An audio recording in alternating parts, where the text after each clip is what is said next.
In 2019, Carlos Watson told a story live on CNBC that Ozy Media had settled litigation with Ozy and Sharon Osbourne, and that they had all become friends, and that the Osbournes had invested in the company.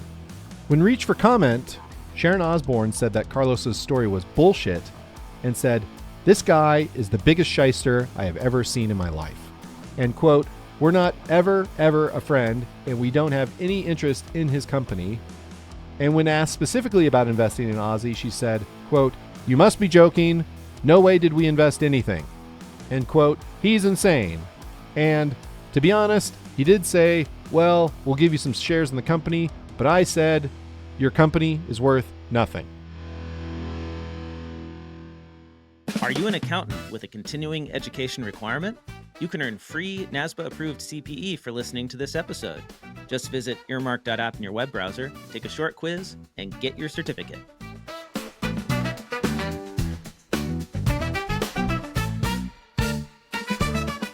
This is Oh My Fraud, a true crime podcast where desperate times call for desperate numbers. I'm Caleb Newquist. How's it going? What's going on? I hope you're doing all right. I hope my voice is making whatever you're doing slightly more enjoyable, be it laundry or running, walking, commuting. Hope you're okay. The only thing I really have, only news I have to share, catch up on my life in a small way, is that I got a colonoscopy for the first time. And it was a very nice experience. Excellent healthcare professionals all around. The doctor was this tall Turkish guy, Turkish name anyway, so I assume he was Turkish. But he was very nice. He was very funny. And I think you have to have a good sense of humor to perform colonoscopies all day long. In particular, what sticks out in my mind is he made a nuclear holocaust joke while explaining the anesthesia. And I have to say, risky move. But he must have sensed something in me that told him that I could handle it. Anyway, the anesthesiologist, also very nice. She went into great detail about the drug, of course, which I have to say was quite something. I've never been under like that. And so, one minute I'm laying on my side and the next minute I am waking up in my little recovery space. And the Turkish doctor is telling me that everything looked great. And he sped off to, do another colonoscopy, I'm sure. But anyway, yes, happy to report the results were clean, and I won't be doing that for, 10 years or so.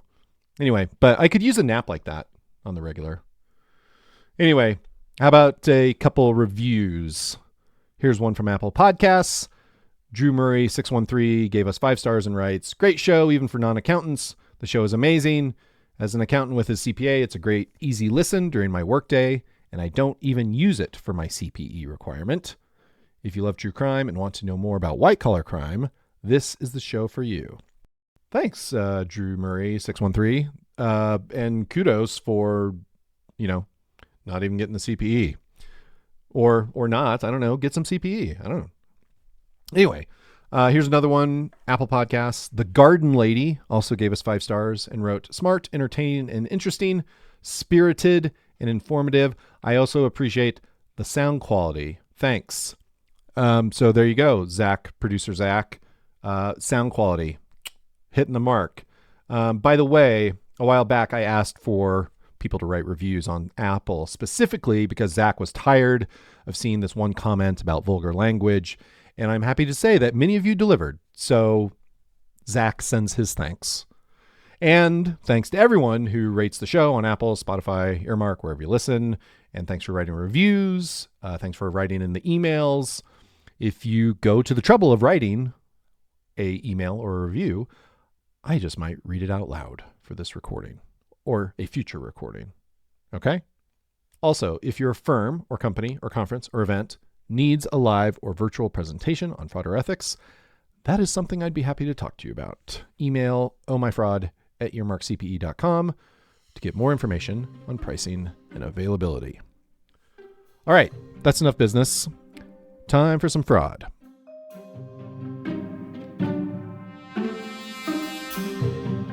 The legend of Carlos Watson, as told by Carlos Watson, begins in kindergarten.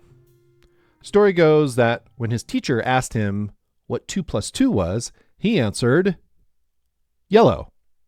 It was this kind of mischief that led him to getting kicked out of kindergarten, but also signaled a charisma that would serve Carlos well throughout his life and career. Born in 1969, Carlos Watson was one of 4 siblings growing up in Miami. Both of his parents were teachers who put a premium on education. And despite his rough start in kindy, Carlos soon excelled in academics, athletics, and student government. This led him to being admitted to multiple Ivy League schools, ultimately choosing Harvard, where he got a BA in government. In his early career, Watson had a variety of jobs in politics. He ran Bill Clinton's Get Out the Vote campaign for Miami-Dade County in 1992, and he also worked for a Florida legislator, the mayor of Miami, a U.S. senator, and chair of the Democratic National Committee. Watson eventually enrolled at Stanford Law School, where he was an editor of the Stanford Law Review and president of the Stanford Law School Student Government. It was at Stanford where Watson found his taste for entrepreneurship. He started several businesses there, but ultimately graduated. He had short stints at both McKinsey and Goldman Sachs, but then in 1996 he started a college counseling business with his sister and a Harvard classmate called Achieva. Lorene Powell Jobs was an early investor, and they eventually sold the company to Kaplan, a consortium of education companies, in late 2002. It was around this time that Watson made a choice about his future. A 2006 profile in the Stanford Lawyer reported that Watson decided he wanted to be on television, and that was that.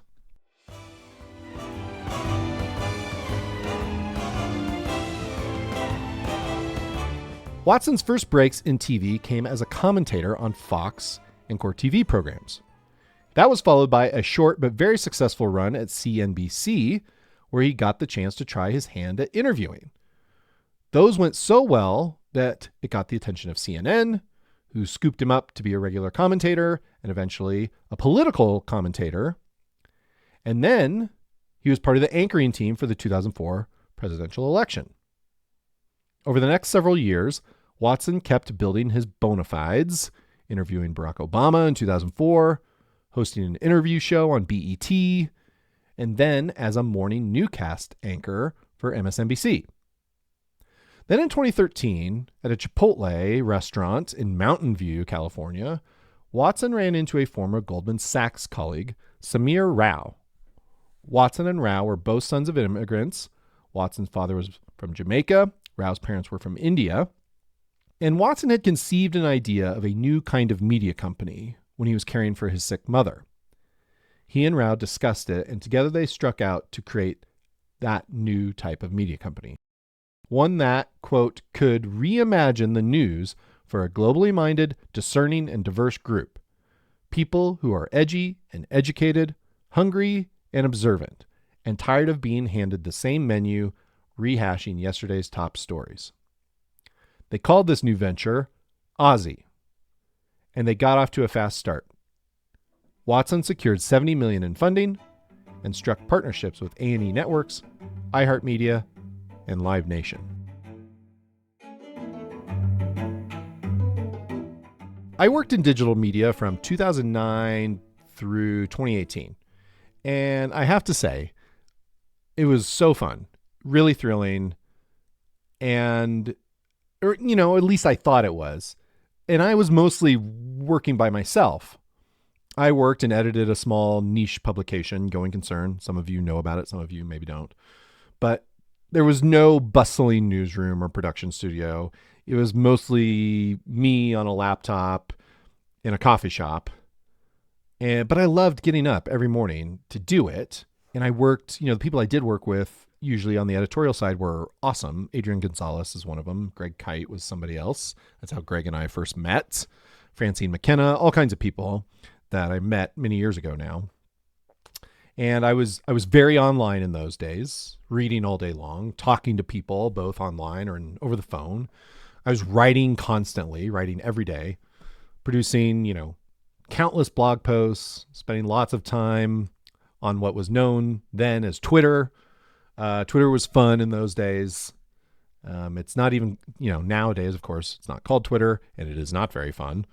It seems to be a white supremacist site now, but that's beside the point. The point is Twitter used to be fun. Anyway, we built, Going Concern, we were able to build a respectable audience of readers who were mostly accounting professionals who wanted to read news and gossip and engage with others about their profession, about their industry. But despite this great loyal audience and me having a lot of fun, digital publishing is a pretty tough business.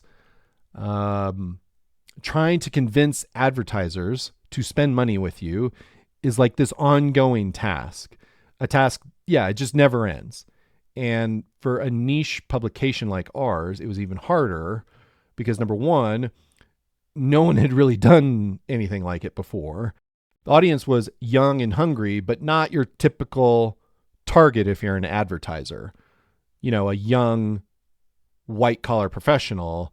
They don't make a lot of buying decisions typically, unless they own their own business or they maybe work in some kind of small business. And lots of our readers were working at big accounting firms or working at big corporations or working at, maybe small accounting firms, but they didn't get to make those kinds of decisions. So they're hard, who wants to advertise those people? Who wants to be in front of those people, right? That was the ongoing question we had.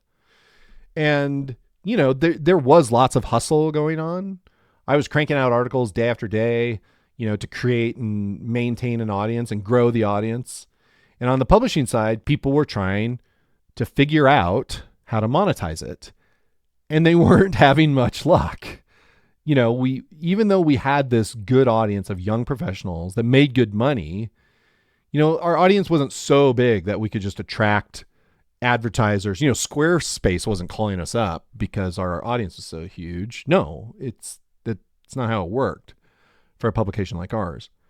And, I think the other thing that was always at play was that regardless of what we were doing and how well we were doing it, the internet is just this massive market competing for people's attention.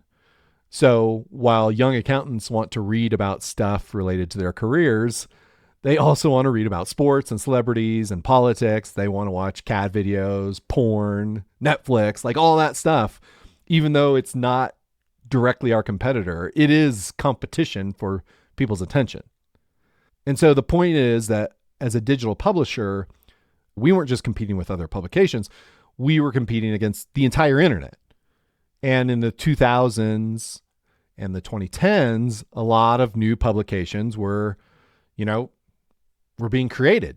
And some of them were raising lots of money and trying to grow their audiences and land big advertisers. And even if they had these massive audiences that were way bigger than ours, they still faced all the same challenges.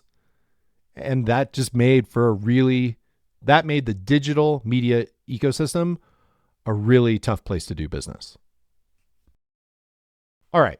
Rao and Watson wanted to build a media company that provided fresh perspective in a landscape that felt stale and, full of legacy players that were too entrenched to really stir things up. But they weren't the only ones with this idea. Vice Media, which by that point had been around for 20 years in 2013, they were expanding aggressively with big name investors like 21st Century Fox and they had that big partnership with HBO. There were other websites too, like Mike and Fusion and countless others that kind of catered to this younger audience, but whose tone was less confrontational and aggressive than Vice or say Gawker. And there was an audience for these types of sites like Ozy. But while these other companies had money and resources, none of them had a well-known-ish charismatic leader like Carlos Watson. Or maybe they did, but he certainly weren't as visible. And certainly not, the majority of media executives are white dudes. Carlos Watson was a black man, and he was connected. He knew a lot of people through his career in media up to that point, and he wanted to diversify the voices in the media landscape. And a media company like Ozy, with both its founders being people of color, which was, again, virtually unheard of, people liked that. They wanted that to succeed. People were hungry for that. Plus, he's this telegenic, charismatic guy that leads this company. And he's out there and he's talking to investors and he's got these connections, and those connections result in partnerships. Like Carlos Watson was very, very good at this. And Ozy's pitch, or Watson's pitch, quickly centered around some key themes. Primary among them was its reputation as profiling the quote unquote new and next. So these were notable people in sports, entertainment, politics, who Ozy profiled early before most mainstream outlets knew who they were. You know, the examples that you would hear Watson talk about time and time again were Trevor Noah, Alexandria Ocasio-Cortez, and Aaron Judge. Those are the three that he mentioned all the time. And on its website, Ozy boasted that it had, quote, profiled more than 1,000 breakout figures and trends before top publications like the New York Times and The Economist caught up. If your preferred pace is several steps ahead, Ozy is where you belong. Then there was the name, Ozy. Where did it come from? Watson was happy to talk about this too. He told this story all the time. And it came from Ozymandias, which is a sonnet written by the English poet Percy Bysshe Shelley. Famously, side note, he was the husband of Mary Shelley, author of Frankenstein. So there you go. Little fun fact for you there. So even if you've never heard of this sonnet or poem or whatever, let me give you a sense of it. And here's a quote from the Wikipedia page that should do that. Quote, it explores the ravages of time and the oblivion to which the legacies of even the greatest are subject. Two of the main themes noted are, quote, the inevitable decline of rulers and their hubris. In the poem, despite Ozymandias' grandiose ambitions, the power turned out to be ephemeral. So, listeners, you might be wondering, the nature of this poem maybe doesn't quite fit with what we know about Carlos Watson. You know, he seems he's out there, he's extroverted, he's talking himself up, he's talking Ozy up, right? This was always the pitch. This was always the tone of it. But this is how Watson explained the name for the company. And I found this on the website via the Wayback machine, but it's in the show notes. But he said, this is how he explained it. Quote, the poem is commonly read as a warning against outsized egos and the impermanence of power. We choose to read it differently. To us, it's a call to think big while remaining humble. Admittedly, ours is an unconventional interpretation because that's who we are. In a world littered with conformity, we like to see things differently. Now, I just want to say, I find this kind of amusing for a couple reasons. First of all, if you know the graphic novel Watchmen, the main antagonist is Ozymandias. Okay? The alter ego of Adrian Veidt, who rationalizes doing some pretty terrible things for the quote-unquote greater good. Okay? And if you don't know Watchmen, then what have you been doing? Okay? Also, if we go back to Ozy and Watson's unconventional interpretation of the sonnet, to say we think it means we should think big and be humble is a little more than unconventional, isn't it? Because it just sounds wrong. It sounds like an incorrect interpretation. At best, maybe it's just wildly misguided. It's like watching the movie Titanic and thinking, boats are a great way to meet someone special. In other words, yes, it's an unconventional perspective, and people are going to think you're pretty weird for that perspective. But irony be damned, Carlos Watson had big plans for Ozy. For the next several years, I have to imagine things were pretty busy, as, you know, they are at startups, particularly startup media companies. But things really picked up in 2016 when the first Ozy Fest was held in New York City. Ozy Fest was this multi-day mashup festival of food, music, and TED Talkishness. And it was a big deal for Ozy. Also, Carlos Watson was hosting a new PBS debate show, Point Taken. Okay. That show only ran one season, but an impression was definitely made because Watson joined the board of NPR in 2018. And so, PBS, NPR, public broadcasting, sisters or brothers in public broadcasting. This is like, people take that stuff seriously. And Watson was a part of it. OzyFest returned in 2017 and 2018. And Watson's star power really peaked in 2019 when he hosted a series for Oprah's own network called Black Women Own the Conversation. Did I emphasize that correctly? I think I did. Anyway, Black Women Own the Conversation won an Emmy for Outstanding News Discussion and Analysis. So, pretty cool, right? There was also the Carlos Watson Show, hosted by Carlos Watson, and Third Rail with Ozy, hosted by Carlos Watson. There was also the Ozy Genius Awards. These awards went to college students as a way to, this is what they say, quote, find and support the next generation of thought leaders. Winners would receive $10,000 and mentorship for their projects. So pretty cool, right? And while all that is great and impressive and cool, as early as 2017, cracks were starting to show. In late December 2017, a BuzzFeed news article written by Craig Silverman, the site's media editor, ran with the following headline. A bunch of digital publishers bought cheap traffic and later found out it was fraudulent. The first digital publisher named in that article? Ozy. BuzzFeed reported that, quote, between May and October, the sponsored content ranked among Ozy's most viewed articles.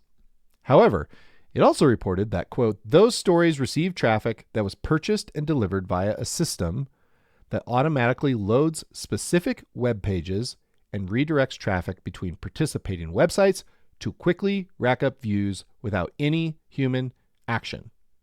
Now, let me just say that buying traffic is not a crime. Publishers do it all the time. Use Google and Facebook to send traffic to specific articles or specific pages. But finding out that traffic was just a bunch of bots that were ting, ting, ting, ting, ting, ting, tinging back and forth, that was bad news for Ozy. A different fact, however, made the situation far worse. You see, these articles that were racking up the phony traffic, it weren't just like a hot take on current events or an expose on a prominent political, business, or cultural person. No, these were the sponsored content, right? These articles were produced for big names who paid money for them. Names like JP Morgan Chase, Amazon, and Visa. At the time, a spokesman for JP Morgan told BuzzFeed, quote, we're committed to only working with reputable and brand safe publishers, and we don't take this sort of thing lightly. So that's not good. And as if the bot traffic going to big name advertisers wasn't bad enough, the article went on to reveal something else. BuzzFeed's investigation further found that 8 of the 10 most popular articles on Ozy from the period between June and October 2017 had, quote, received the vast majority of their visits from websites attributed to ScreenRush. This was also the case for one of JP Morgan's sponsored articles. A previous BuzzFeed investigation had documented how traffic sent by ScreenRush to publishers met the industry definition of fraudulent traffic.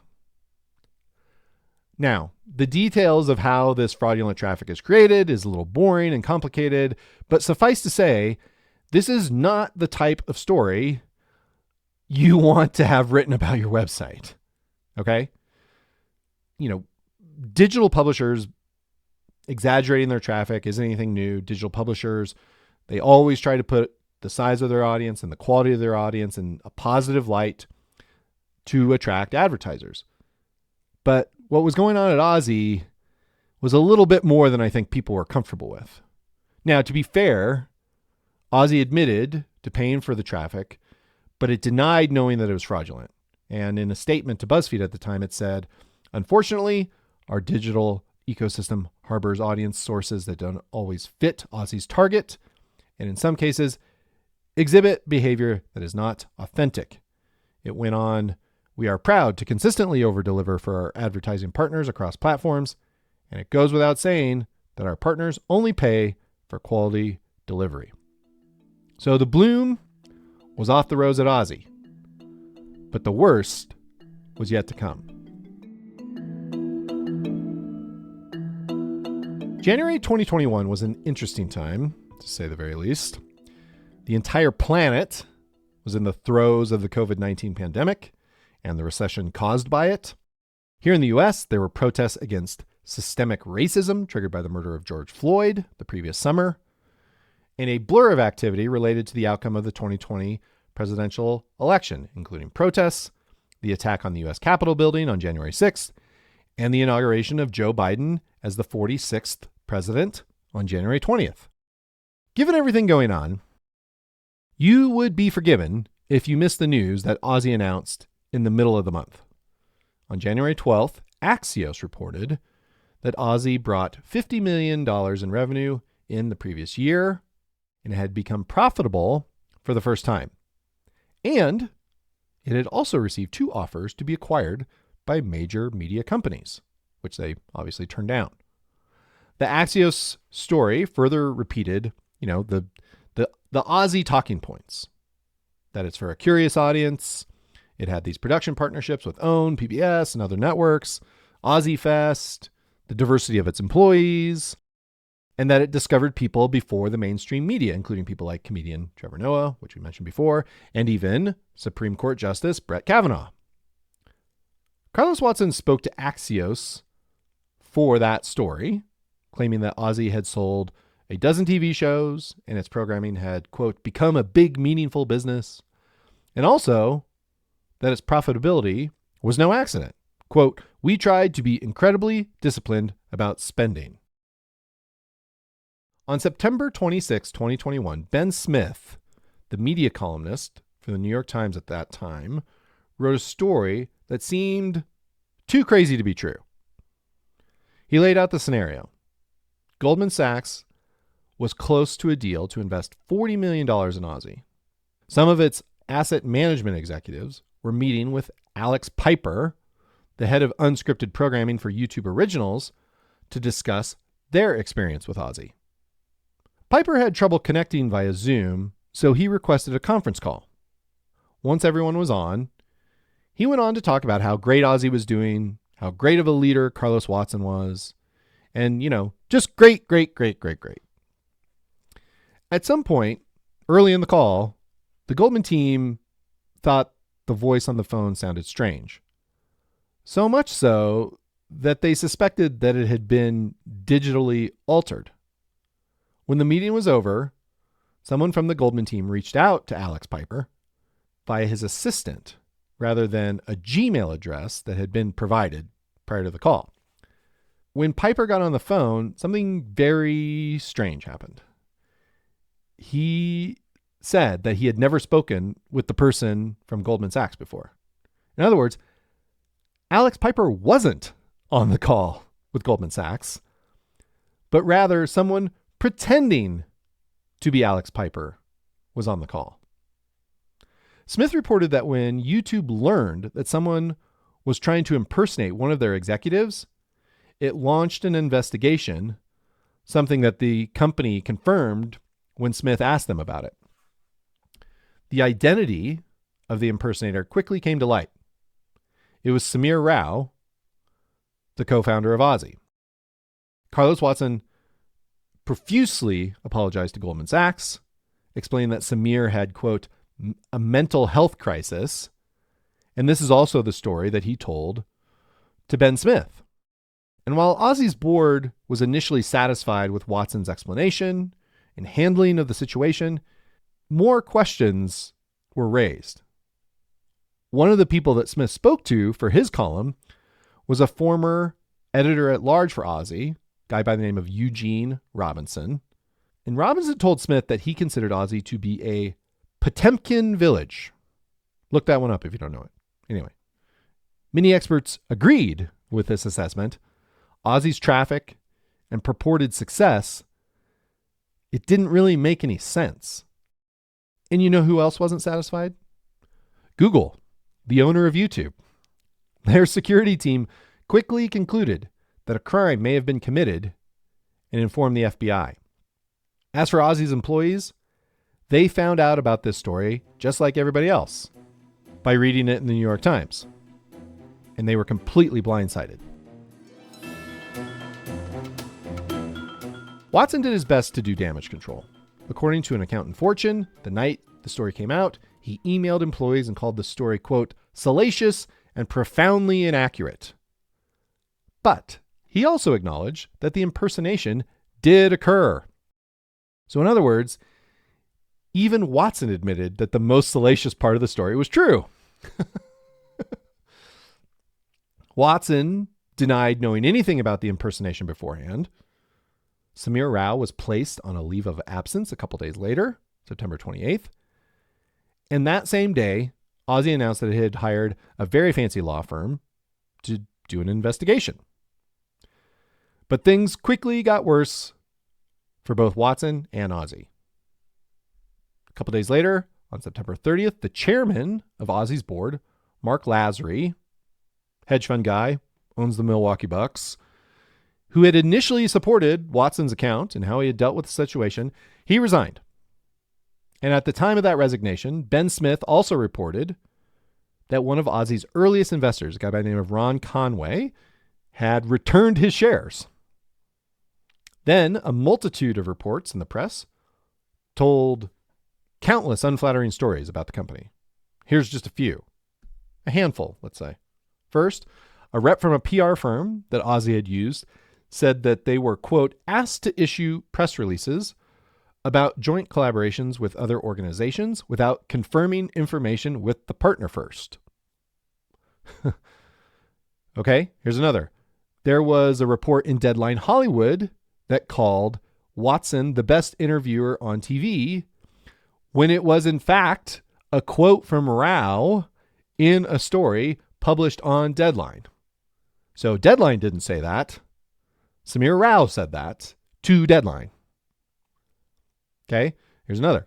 Ben Smith reported about a prominent producer who signed on to run the Carlos Watson show based on this distribution deal with A&E that Watson had told him about. When the producer learned that there was no such deal with A&E, he quit, writing in an email to Watson and Rao, quote, you are playing a dangerous game with the truth. Then there were multiple accounts of current and former Ozy employees talking about the terrible working conditions. It was widely reported that many veteran journalists had tried working at Ozy, but either left or were fired in favor of younger, cheaper, and, to be honest, more impressionable employees. One anonymous staffer told the website Defector that Watson, quote, literally threw a book across the room at her. That book? The Hard Thing About Hard Things, Building a Business When There Are No Easy Answers. Which is too on the nose, but it's amazing. 5 days after the New York Times story and the avalanche of embarrassing reports that followed, the company's board of directors announced that the company was shutting down.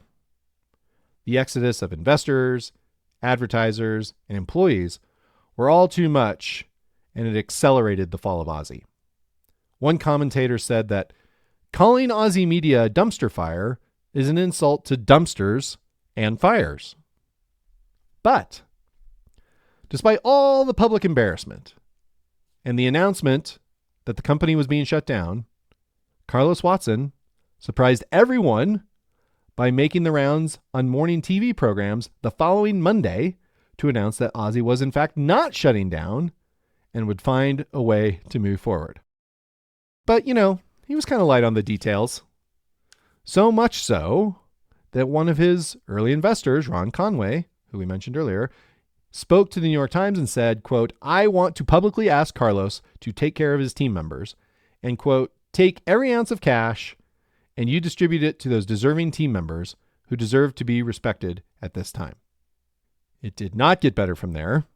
The first lawsuit against Ozy was reported on October 5th. It was from a fund management company who had invested $2 million in Ozy, based in part on the claims that Watson and Rao made that Goldman Sachs and Alphabet, aka Google, were both planning large investments in Ozy.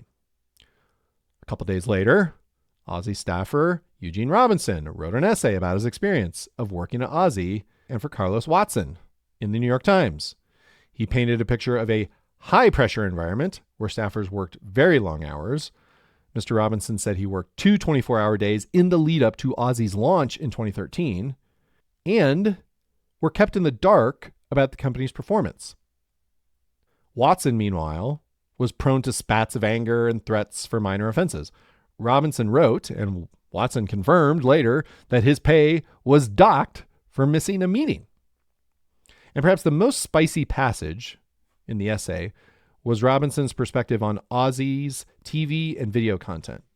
It said, quote, "Over the years, it seemed much of Ozy's video content became a shrine honoring the greatness of Mr. Watson." Remember how I said that Ozy had investors and partnerships like the other up-and-coming media sites like Gawker, Mike, Vice, but those media companies didn't have Carlos Watson? They didn't have Carlos Watson, but they did have something that Ozy didn't have, and that was traffic. That is, people visiting their stories and articles that actually got read and then actually got shared and, made the rounds. Something of a worst kept secret about Ozy, or just questions that people had. Stuff that people didn't quite understand was, how come they never saw Ozy's articles, in the wild? How come they never came across it unless it was sponsored? Also, remember how Ozy claimed to have this unique ability to identify the under the radar figures that would be shaping the future of the culture? They didn't really do that either. As this Ozy story was blowing up, one of the many embarrassing revelations was detailed in the Nieman Journalism Lab. And this is the blog for Harvard University's Nieman Foundation for Journalism. And the author, Joshua Benton, detailed numerous examples of people that Ozy had claimed to discover, but, kind of, sort of, not really. A bit of myth making, shall we say. And here's the 3 big ones that we mentioned earlier. Okay. We'll go through them one by one. Trevor Noah, right? This is the one that Watson said all the time. He told Stephen Colbert, for example, that Ozy had run a story titled, "Could He Be the Next Daily Show Host?" a year before it was announced that Noah would in fact be named as the Daily Show host. But in reality, Ozy's story only ran 4 days ahead of the announcement of Trevor Noah being the new host. And it was already being speculated that he would take over the show by this point. And when it originally ran, it had this very not predictable-y headline that was, "What an African finds funny about America." Okay. What about Alexandria Ocasio-Cortez? Okay. AOC, the scourge of Republicans nationwide, right? She was featured in Ozy about a month before she broke out and defeated the incumbent in the primary for New York's 14th congressional district. Okay. And the headline that ran was, "This Bernie-crat aims to unseat a Queen's power broker." Okay. Benton, Joshua Benton, the guy who wrote this article for Nieman Lab, he found 4 articles that ran before Ozy's, and one was in Mother Jones that was a profile of AOC, and it ran 7 months before the Ozy article. And the Wall Street Journal, which is about as mainstream as it gets, they profiled her 3 months before Ozy did. Okay? So Ozy didn't exactly discover AOC. And here's Aaron Judge. Okay? Ozy wrote about Judge in April 2017. And this was his rookie year with New York Yankees. Benton found that the New York Times, a bête noire of Ozy, they had written about Aaron Judge more than 100 times before Ozy's article ran. 100 times. So I don't think that's means you discovered somebody. Anyway, Amanda Gorman, Issa Rae, Brett Kavanaugh, Dua Lipa, these were all people that were supposedly discovered by Ozy. And Benton showed how in each case, either Ozy's claim or Watson's claim to be the first to write about them were wildly overblown. On November 10th, 2021, the New York Times reported that both the Department of Justice and the Securities and Exchange Commission were investigating Ozy. It was around this time that a new PR firm hired by Watson tried setting up an on-the-record interview with investigative journalist William Cohen and his new site Puck. Cohen reported that he and Watson spoke over Zoom the day before Watson was supposed to fly to Los Angeles for their interview. Cohen writes that he exchanged several texts with Watson about his arrival at Cohen's rental in the Hollywood Hills, but ultimately, Watson never showed. It seems that the news of the investigations, which had led to the hiring of several new law firms, resulted in a very tightly controlled media strategy, one that did not include talking to investigative journalists like Cohen. What resulted was a kind of dishy column that ran about a month later with Cohen detailing the back and forth that only heightened the weirdness of Carlos Watson, who apparently hates mayo. Things mostly went quiet after that until February of 2023, when Semaphore, a digital media company co-founded by Ben Smith, incidentally, Semaphore shared details of an Ozy comeback. It showcased, what else? Carlos Watson. Clips featuring Alex Rodriguez, Dwayne Wade, John Legend, and others appearing at Ozy events or on Ozy shows were featured, which was a little funny because no one of that star caliber was currently showing up on Ozy's flagship show, The Carlos Watson Show. Speaking of which, Axios reported that one source claimed that more than 95% of the viewership for The Carlos Watson Show was paid for. So this comeback was short-lived. On February 23rd, 2023, the SEC charged Watson with defrauding investors, and the Department of Justice indicted him on charges of conspiracy to commit securities fraud and conspiracy to commit wire fraud and aggravated identity theft. The Department of Justice press release stated that Samir Rao and Watson's chief of staff, Susie Hahn, had both pleaded guilty to their roles in the fraud. The press release shared some highlights that included allegations that Watson had tried to obtain a loan by lying about revenue that Ozy would receive from one of its TV shows when the contract wasn't even in place. As a part of that scheme, Watson asked Ozy's then CFO to fake a signed contract. That CFO responded to this request by quitting on the spot and saying, quote, "To be crystal clear, what you see as a measured risk, I see as a felony." In the aftermath of that CFO quitting, Rao impersonated another media executive in a call with the bank that Ozy was attempting to get a loan from. Then, of course, there was the infamous call between Goldman Sachs, a financial institution in the indictment, and who they thought was a YouTube executive, a media executive from the online video service, as the indictment put it. And while those two incidents are probably the most damning of the allegations, the indictment is jammed with examples of Watson lying repeatedly about Ozy's business and its performance to land investors. And here's just one example. Although Ozy's actual revenue in 2019 was at most $13 million, Watson, together with Rao, Hahn, and others, falsely told Middle East investor number one that Ozy had earned $35 million in revenue in 2019. In this instance, the trio told this investor multiple times that Ozy's expected revenue was $65 million for 2022. Later, the projection changed to $45 million. Where did Ozy's revenue in 2020 end up? $11 million. Quite a bit less than $45 million. In response to the charges, Watson took to Twitter saying that he was deeply disappointed by the government's actions yesterday. "I am not now and never have been a con man. I am and have been a hardworking entrepreneur who has helped build a special company from scratch." He went on, "I'm not saying I have made mistakes. I have, but it's fair to ask, why have I been singled out? Ozy is a real and valuable company that was built through an enormous amount of hard work and sacrifice." Less than a week after the indictment was announced, on March 1st, 2023, Ozy shut down for good. In a message from its Twitter account, the company said, "In light of its current operational and legal challenges, the Ozy board has determined that it's in the best interest of its stakeholders to suspend operations immediately.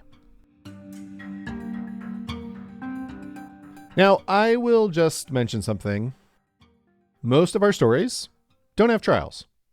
Lots of people, when they're busted for fraud, cop to it. Usually because they're facing some astronomical number of years in prison. But also, when trials do happen, they're very boring and pretty straightforward. They're not anything like what we see on Law and Order or in the movies.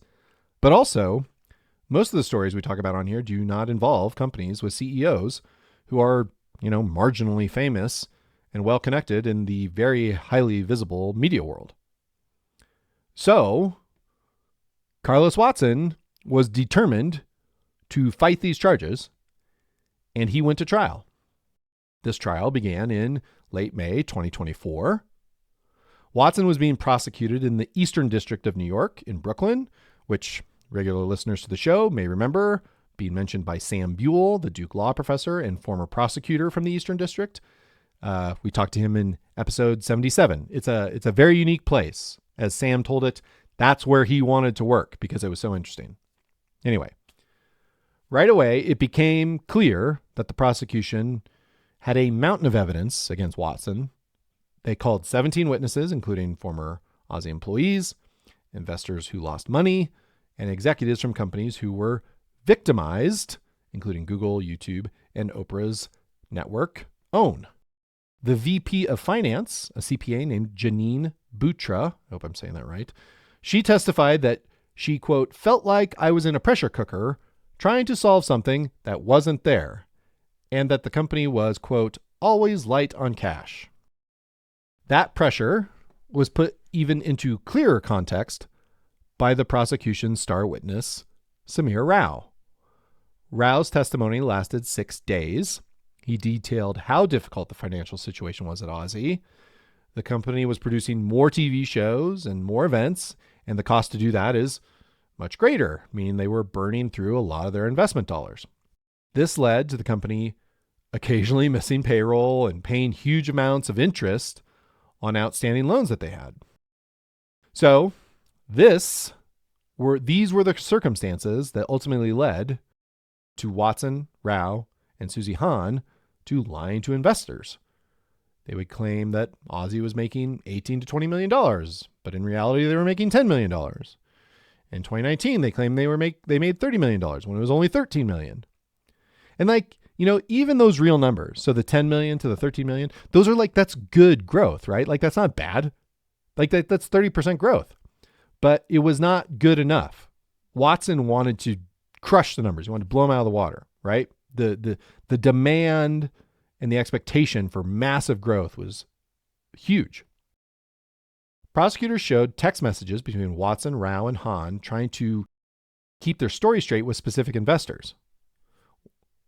What did we tell this person? What did we tell that person? It got complicated enough that they wrote it all down or documented it in some way to keep all the lies straight, which I have to say is just a classic move in fraud cases.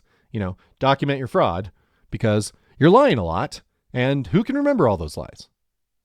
Anyway, speaking of lies, more stuff they lied about. They told people that Oprah was leading a round of investment in 2019. That was not true. They told people that Live Nation was leading around. That was not true. They told people that Google was leading around. Not true. Watson told one investor that Google was thinking of acquiring the company for $600 million. That investor put in $20 million based on that information. Rao was also faking contracts to obtain loans, and he did this with Watson's knowledge. That's what he testified to. He took real contracts, he changed the terms, he forged the signatures, and then he copied them multiple times to make them look older. And they even actually got busted by one of their lenders, but that didn't scare them straight. They knew that they were being hoodwinked, and they didn't, they called him on it, and they kept doing it. Anyway, Watson, Rao, and Hahn were increasingly desperate to secure financing of one kind or another. And Rao painted this picture of Watson as this controlling, domineering boss, very similar to what Eugene Robinson wrote about, one who was willing to do anything to win. Text messages from Watson to Rao were read in court, and they were not pretty. One simply said, quote, "Be thorough. Do not get tired. He sent that message at 12:21 a.m. Don't get tired. It's after midnight, but don't get tired. All right. He also texted, do not let things slip up for any reason. No excuses. And then there's this gem. I need you and Susie to do exactly what I ask and stop doing other shit. Get our fucking cash from Chevy and others and stop making me ask you. Oh, man. Susie Hahn, who also testified, she replied to one message saying, I can't do this for you both anymore. The past 2 years have destroyed my mental health beyond belief. At another point, she told Watson that she could, quote, understand why someone would want to kill themselves as a result of the pressure she was under from her job. Okay, so in response to that, which is a very serious thing, what did Carlos Watson do? Did he offer her any reassurance? Did he offer her time off to rest and recharge? Did he apologize for putting so much pressure on her? No, he did not. What he did do was he suggested that he, Carlos Watson, or Samir, go to Susie's therapy sessions to help the therapist do a better job. And while that all sounds extremely bad, I don't think it's against the law. No, none of it's against the law. I don't know about the therapist business. I don't can you do that? Would you have your boss show up at your therapy sessions? That sounds awful. Absolutely awful. Under no circumstances would I ever do something like that. I can't believe someone would actually suggest, a boss that would suggest that he should do that for me. I would stop working for that person. Anyway, as regular listeners to the show know, this is all, this makes it all very easy to understand why a high pressure environment like this would be susceptible to fraud. Like all the ingredients are there. And, for the prosecution, this all establishes the circumstances very effectively. It's hard to imagine that if the Carlos Watson that people saw on TV was the same guy at the office when he was interacting with his employees, it's hard. A fraud wouldn't happen in those circumstances, right? People wouldn't feel the pressure to do something wrong if that was the Carlos Watson who they got to work with. But that's not the Carlos Watson they got to work with. Incidentally, Rao and Hahn, they both received probation for their cooperation in the case.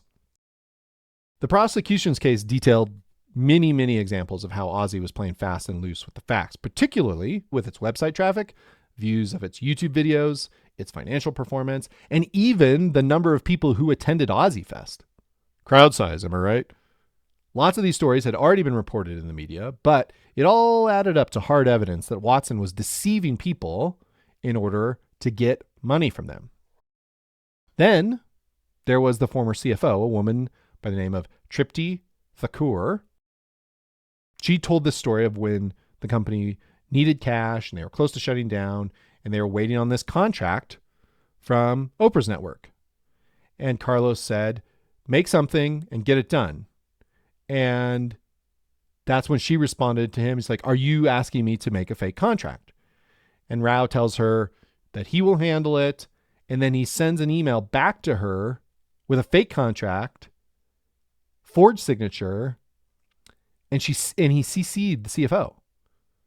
And she responded and quit on the spot. And there's this great podcast that I listened to multiple times, actually, from the Columbia Journalism Review called The Kicker. They have the exhibit. They have a copy of the email, and it's linked in the show notes. And the email is amazing to read. But in that email, Tripti Thakur, she straight up writes in the first paragraph of the email, this is fraud. Like, that's the sentence. Then there was the infamous Goldman call. Rao said that he and Watson came up with the plan together and they were on the call together. Not what Watson had said, that Rao had acted alone and was having a mental health crisis. They were asking Goldman Sachs for $45 million, where they would get $35 million up front, and then $10 million would be split between Watson, Rao, and Hahn after the raise was done. And they came up with this plan to impersonate the YouTube executive. Okay. prosecutors had evidence that Watson was on the call. It was on his calendar. There were text messages from Watson to Rao that made it clear that he was in the room. And he was texting Rao to coach him through the call, saying things like, use the right pronouns. Don't say we, because this is supposed to be a YouTube exec and it's not Ozy. And, Rao is testifying to all this. And then later on, Alex Piper, the YouTube guy, he finds out about this. He finds out what happens, of course, and he's just pissed off, right? Like, he's furious. And he talks to Watson, and Watson says that he can't talk to him because he's traveling for his father's funeral, but that he promises them he'll get to the bottom of it. Okay. Fun fact, Watson's father was alive when he was talking to Piper. Watson was in Rao's office when he had Piper on the phone. Piper testified that Watson had pitched him on the Carlos Watson Show for YouTube Originals, but that he had unequivocally passed on it. Okay? So Rao continues to testify, and he says, he agrees to take the fall and Watson will smooth things over. And so up to this point, there have been tons of surprises in this story, but what you probably won't be surprised to learn is that Carlos Watson took the stand in his own defense. And, this is a persuasive, charismatic guy who is definitely going to jump at the chance to tell his own story. And despite all the evidence that the prosecution had, it isn't difficult to imagine a jury being swayed by somebody like Carlos Watson and him giving his point of view. And he was a good witness. He was a good witness for himself. He has this compelling life story. He's hardworking. He'd achieved a lot. He's a skilled communicator. But there were some idiosyncrasies, shall we say, to his testimony. He repeatedly mentioned all the things that Ozy had done, the newsletters, the podcasts, the TV shows, and he did a lot of name dropping in his testimony. Everybody from Barack Obama to Heidi Klum to, Bill O'Reilly, Oprah, like so many name dropping, lots and lots of name dropping. But when it came to his defense against the actual charges, Watson just claimed to be a victim, and he blamed Rao for the fraud. And he also said that the company's books, the numbers that say how the business is doing, that they were inaccurate and that the numbers he was sharing with people were the best representation of the company's performance. And a key part of this claim was Watson's reliance on barter revenue. In other words, he was claiming that certain things of value the company traded for should have counted as revenue. So, Ozy gives you a great show. Your organization gives something of value to Ozy. And this is very common, mostly in nonprofits. So remember that Ozy did a show for Oprah's own network, right? Black Women Own the Conversation. Watson hosted the show, as you recall, and one episode even won an Emmy, right? So you've got Ozy producing the show. And because it's airing on OWN, you've got Oprah promoting it, right?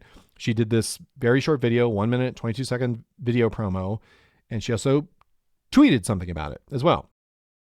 So, any guesses as to what Carlos Watson said those two things were worth? A 1 minute and 22-second video and a tweet? He said, in court, under oath, he said that the 1 minute and 22-second video was worth $20 million. The tweet, he said, was worth $50 million. And he explained. He said, I thought, what would I have paid for this? What was it worth to Ozy? And then he said he divided it by 2 to be conservative. Not a very sophisticated method. But with a kernel of truth, right? In accounting, there's this thing like fair market value is very common. And that's essentially what he was trying to explain here.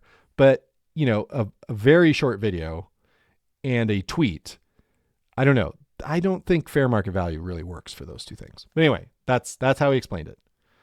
But he also testified if he wanted $500,000 for a show, but in the course of negotiations, he ultimately got $200,000 for it, he still booked in his mind, he still booked the $500,000 in revenue, which is not really accounting.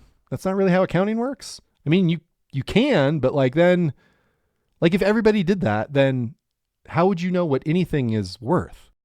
Because that difference is big. Like you can't just do it based on your feelings.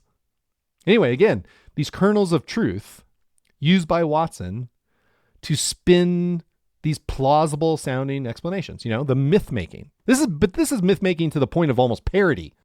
And remember the CFO, Tripti Thakur, I think I'm saying it's right, Thakur, this barter revenue that Watson was talking about.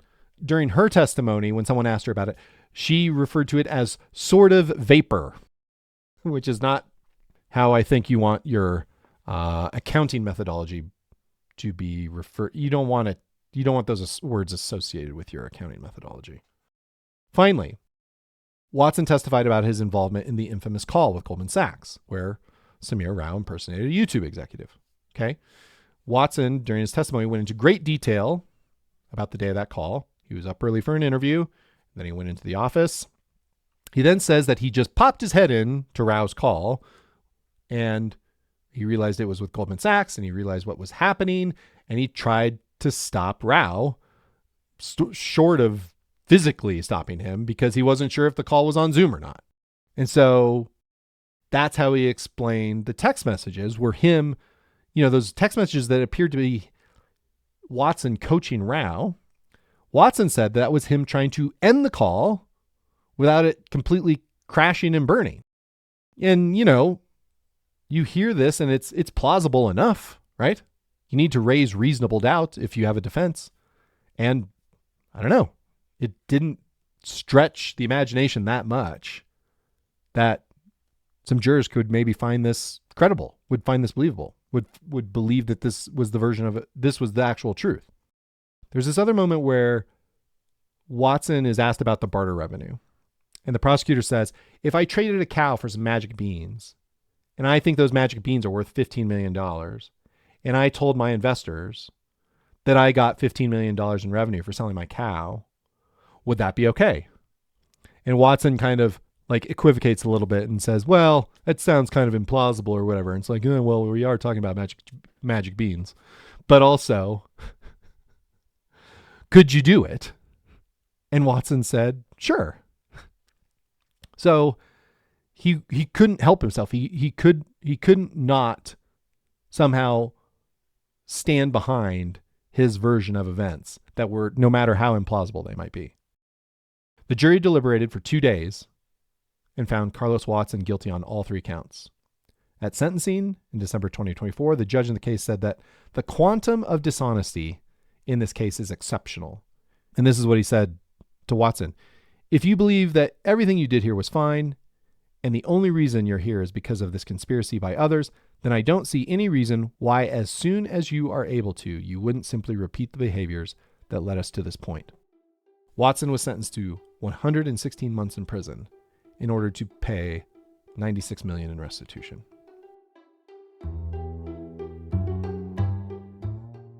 It's March 2025, and Carlos Watson is on his way to report to federal prison in Lompoc, California, when he got the news. President Trump had commuted his sentence. He would not be going to prison. He would no longer have to pay $96 million in restitution. Alice Marie Johnson, the prison reform activist and former federal prisoner, who first became known because Kim Kardashian had brought her case to President Trump's attention in his first term, she was instrumental in getting this commutation for Watson. Her own sentence was commuted by Trump, and then she was later pardoned. Johnson, along with fellow criminal justice reform advocates Glenn Martin and Topeka Sam, were instrumental in bringing Watson's case to the attention of the White House.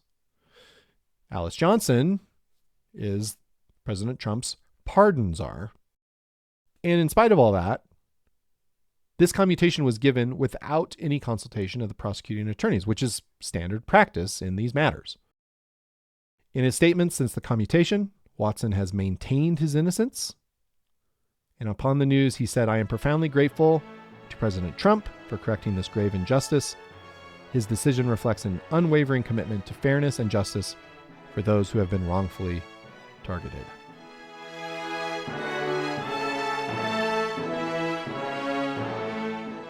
All right. So, did we learn anything? Man. Well, first thing that comes to mind is you've got this charismatic leader who engenders loyalty. You know, Samir Rao was 15 years younger than Carlos Watson, and yet he would do anything. He would do anything for Watson and for Ozy. And Watson liked to do this with all kinds of employees. I mean, this guy was a co-founder, but just all kinds of people. They would hire young people who wouldn't have gotten these opportunities in other places. And, you know, but then he demanded a lot of these people. So like he was constantly texting Rao from early in the morning to late in the evening. And, you know, you've got this very different public face from who he was behind closed doors. And in the way, you know, Eugene Robinson talks about this, he said that Watson systematically abused people in isolation. So he would get you alone and you think you're just getting some FaceTime with the boss, and he would like crush people, be frustrated, like, you know, and berate them. And, you know, being a shitty boss is not a crime, but it does create pressure, and pressure is critical to a fraud triangle. And so, yeah, it's not great. And, you know, these kinds of things they're common. This is common in startups, and it was especially common in digital media during that time. You know, people are expecting fast growth. And so you're telling them what they want to hear. You know, there's lots of bullshitting, particularly in this period, 2000s, 2010s, you know, buying traffic, again, very common. Lots and lots of digital media companies, especially startups that were trying to grow fast, they would buy traffic, you know, especially from Facebook. And so from that standpoint, you have all these people that are, you know, you've got this plausible defense, right? But it doesn't excuse illegal activity, right? The defense being that exaggerating performance was standard industry practice for digital media companies, and there wasn't anything special or certainly illegal about what Ozy was doing. That was essentially the defense. There's even a legal standard for this, or a legal defense for this. It's called the puffery standard. And it basically says that a certain amount of bullshitting is defensible, right? That it's legal and allowed. But there is definitely a difference between bullshitting and lying. And, you know, there's two very good examples, recent examples, Elizabeth Holmes, Sam Bankman-Fried. A lot of bullshitting and a lot of lying. They can coexist. Like, it isn't one or the other. They can both happen, you know, concurrently, right? And when there's lying and breaking the law to deceive people into giving you money, yeah, that's you can't do that. It's illegal. And so there was that defense. And to this day, you know, that is how Carlos Watson, that's a big part of how he explains his defense. And while that is, you know, debatable, a defense that wasn't so good was this attempt, the defense to accuse the prosecution of racial bias, singling out Watson because he was black. And the judge ruled early on that this argument was baseless. And so Watson and his team, they kind of went all in on this argument outside of the courtroom, where they produced videos. And there's this like nearly 3-hour 2-part documentary called The Troubling Case of Carlos Watson that just goes into it all. And it's very slick and well produced. And it basically tells that story. And of course, the prosecutors strongly denied this, that there was any basis for these claims. And in that podcast, The Kicker, they actually reported, they say in the Eastern District of New York, they don't choose their cases. And the charging decisions are made by the U.S. attorney. And at the time that Watson was charged, the U.S. attorney in the Eastern District was Breon Peace. Breon Peace is a black man. So despite the claims, the charges of racial bias, they just don't get a lot of traction, especially where they would matter most, which is in the courtroom. But in the court of public opinion, this is part of like the story that Carlos Watson is still telling. And there's all kinds of other stuff too. Like, remember, like early in the episode, I mentioned how Carlos Watson said that he was an editor at the Stanford Law Review. Well, the Columbia Journalism Review podcast, they looked into that, and he was only an associate editor. So like the myth and the legend of Carlos Watson, that is such a big part of this story. And it's just one of those things that when you surround yourself with people who believe in that myth, believe in that legend, they'll do anything for you. And in this case, you know, he asked people to do illegal stuff and he got busted for it. And to say, well, other people are doing this and they're not getting busted, I mean, that doesn't mean that it's okay that you're doing it. That's not a viable defense. All right. That's it for this episode. And remember, don't say Sharon Osbourne is your friend when she is definitely not your friend. She will cut you. If you have questions, comments, or suggestions for stories, drop me a line at ohmyfraud@earmarkcpe.com. Hit me up on LinkedIn if you want to do that. Oh My Fraud is created, written, produced, and hosted by me, Caleb Newquist. Zach Frank is my co-producer, audio engineer, and music supervisor. Laura Hobbs designed our logo. Rate, review, and subscribe to the show wherever you listen to podcasts. If you listen on Earmark, earn some CPE there, if that's a thing you need. All right. Join us next time for more avarice, swindlers, and scams from stories that will make you say, oh my fraud.